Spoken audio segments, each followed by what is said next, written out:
अतिरिक्त समय ने कम किया भाजपा और शियत पर दबाव, दोनों दलों की रणनीति पर है कांग्रेस की नजर। नमस्कार, मैं खुशी और आप देख रहे हैं यूपी न्यूज 24। आइए नजर डालते हैं आज की बड़ी खबर पर।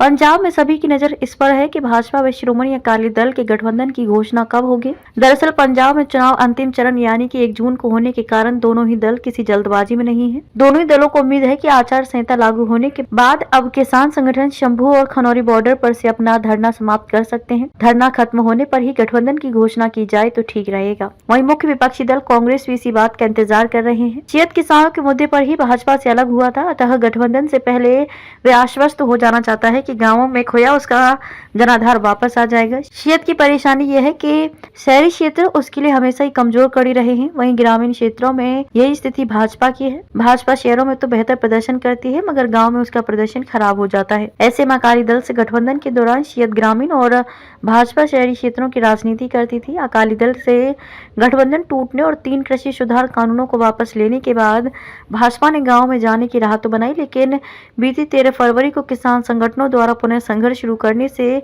भाजपा की परेशानी बढ़ गई है। हालांकि किसान संगठनों को 2020 के मुकाबले पंजाब में समर्थन नहीं मिला, लेकिन भाजपा कोई जोखिम नहीं उठाना चाहती, इसलिए गठबंधन को लेकर वह अभी और इंतजार के मूड में है। भाजपा चाहती है कि गठबंधन होने पर ग्रामीण क्षेत्रों में शियत के माध्यम से पार्टी को आधार मिल जाए। इस बार शियत ने अब तक घोषित नहीं किए प्रत्याशी। गठबंधन की संभावनाओं को देखते हुए ही शियत ने अभी तक अपने प्रत्याशियों की घोषणा नहीं की है। अन्यथा शियत पंजाब में पहला ऐसा दल होता था जो सबसे पहले अपने प्रत्याशियों की घोषणा करता था। शियत के इतिहास पर अगर नजर डालें तो चुनाव की घोषणा से 2-2 माह पहले ही वह अपने प्रत्याशियों की घोषणा कर देता था, लेकिन इस बार तस्वीर बदली हुई है। पंजाब में केवल आम आदमी पार्टी ही है जिसने 13 में से 8 लोकसभा सीटों पर अपने प्रत्याशियों की घोषणा की है। अन्य 5 पर भी वह जल्द ही घोषणा करने जा रही है।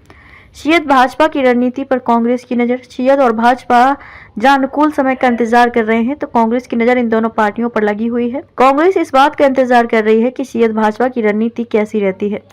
कांग्रेस के प्रदेशाध्यक्ष अमरिंदर सिंह राजा वडिंग का कहना है कि दोनों पार्टियों को तो गठबंधन हो ही चुका है। वहीं कांग्रेस के वरिष्ठ नेता बताते हैं कि चुनाव अंतिम चरण में है, इसलिए अभी इंतजार करना ही बेहतर है। कांग्रेस के सामने ये भी परेशानी है कि उसकी पार्टी में टूट का क्रम जारी है। पहले बस्सी पठाना से पूर्व विधायक गुरप्रीत जीपी गए और बाद में चब्बेवाल के विधायक डॉक्टर राजकुमार चब्बेवाल। वहीं सत्तारूढ़ पार्टी की नजर फिरोजपुर लोकसभा सीट से कांग्रेस के एक नेता पर टिकी हुई है। कांग्रेस टिकटों के आवंटन से पहले आश्वस्त हो जाना चाहती है कि नेताओं द्वारा पार्टी छोड़ने का सिलसिला थम जाए। खबरों में अब तक के लिए बस इतना ही। फिर होगी आपसे मुलाकात ऐसी ही एक और बड़ी खबर के साथ। तब तक के लिए नमस्कार और देखते रहिए यूपी न्यूज 24। ऐसे ही लेटेस्ट अपडेट्स पाने के लिए हमारे चैनल यूपी न्यूज 24 को सब्सक्राइब करें और बेल आइकन दबाना ना भूलें, जिससे आपको लेटेस्ट अपडेट्स का नोटिफिकेशन मिल जाए।